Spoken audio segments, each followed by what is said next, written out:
नमस्कार दोस्तों, आप सभी का स्वागत है एमपी हिस्ट्री IQ जीके पर।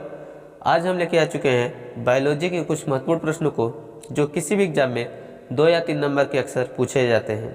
तो दोस्तों चलिए शुरू करते हैं पहले प्रश्न से। हमारा पहला प्रश्न है, निम्न में से कौन सा मनुष्य में श्वसन वर्धक है? तो इस प्रश्न का राइट आंसर हो जाएगा ऑप्शन सी, हीमोग्लोबिन। अगला प्रश्न है, निम्न में से कौन सी ग्रंथि वृद्धि हार्मोन का स्राव करती है? तो इस प्रश्न का राइट आंसर हो जाएगा ऑप्शन सी, पिट्यूटरी ग्रंथि। अगला प्रश्न है, प्राकृतिक वर्णवाद से विशेष संबंध है। तो प्राकृतिक वर्णवाद से विशेष संबंध जो है चार्ल्स डार्विन का है। तो इस प्रश्न का राइट आंसर है ऑप्शन ए। अगला प्रश्न है, निम्न में से कौन सा ऊतक घाव भरने में सहायक होता है?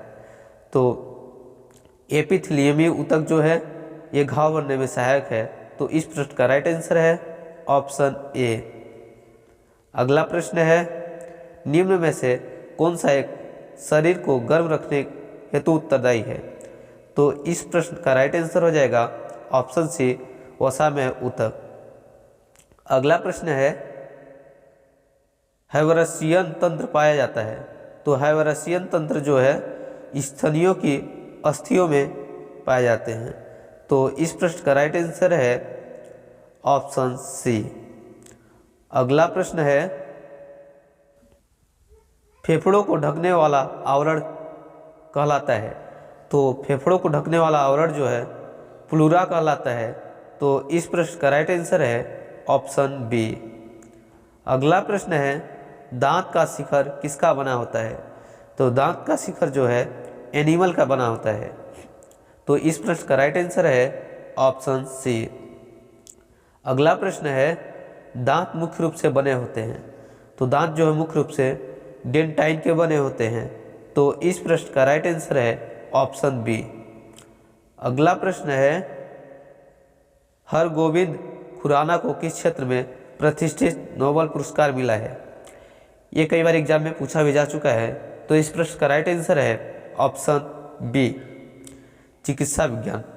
दोस्तों जितने भी क्वेश्चन लिया गया है किसी न किसी एग्जाम में, हर एक क्वेश्चन कॉम्पिटिटिव एग्जाम में पूछा गया है, उन्हीं क्वेश्चनों को लिए है जो कॉम्पिटिटिव एग्जाम में पूछे जाते हैं। अगला प्रश्न है, निम्न में से कौन सा ऊतक का उदाहरण है?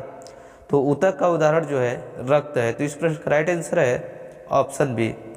अगला प्रश्न है, प्यासीकरण डैश है। तो प्यासीकरण जो है वसा को छोटे ग्लोब्यूल्स में तोड़ना है। तो इस प्रश्न का राइट आंसर है ऑप्शन बी। अगला प्रश्न है, थाइमस ग्रंथि डैश डैश नामक एक हार्मोन का उत्पाद करती है।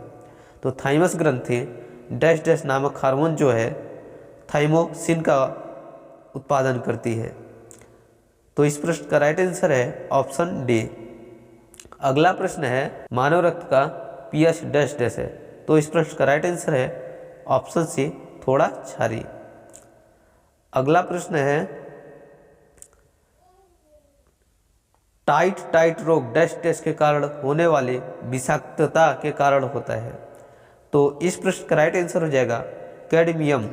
अगला प्रश्न है, निम्न में से कौन एक बहिस्रावी ग्रंथि और अंतःस्रावी ग्रंथि दोनों के रूप में कार्य नहीं करती है?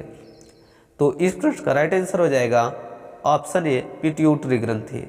पिट्यूटरी ग्रंथि जो है अंतःस्रावी ग्रंथि और बृहस्रावी ग्रंथि दोनों के रूप में कार्य नहीं करता है।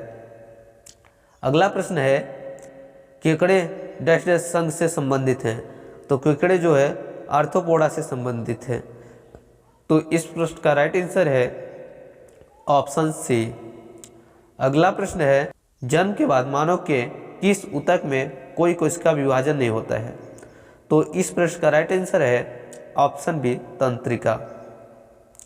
अगला प्रश्न है, प्लाज्मा में जल का प्रतिशत होता है। तो प्लाज्मा में जो है जल का 90% होता है। अगला प्रश्न है, आनुवंशिकता के जनक कहे जाते हैं। मोस्ट इम्पोर्टेंट प्रश्न, ये कई बार एग्जाम में पूछा जा चुका है। यहाँ तक कि ये प्रश्न मैट्रिक और इंटर के एग्जाम में भी पूछा जाता है। तो आनुवांशिकता के जनक जो हैं मेंडल कहे जाते हैं। तो दोस्तों कुछ इस तरह से हमने 20 प्रश्नों को कंप्लीट कराया।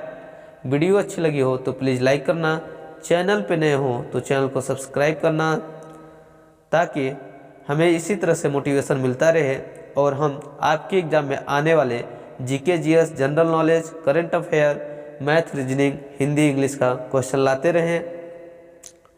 इस चैनल पे आने वाले समय में जो है ऑल कॉम्पिटिटिव एग्ज़ाम की तैयारी कराई जाएगी, तो प्लीज़ हमें सपोर्ट कीजिएगा। थैंक यू, मिलते हैं नेक्स्ट वीडियो में, तब तक के लिए बाय।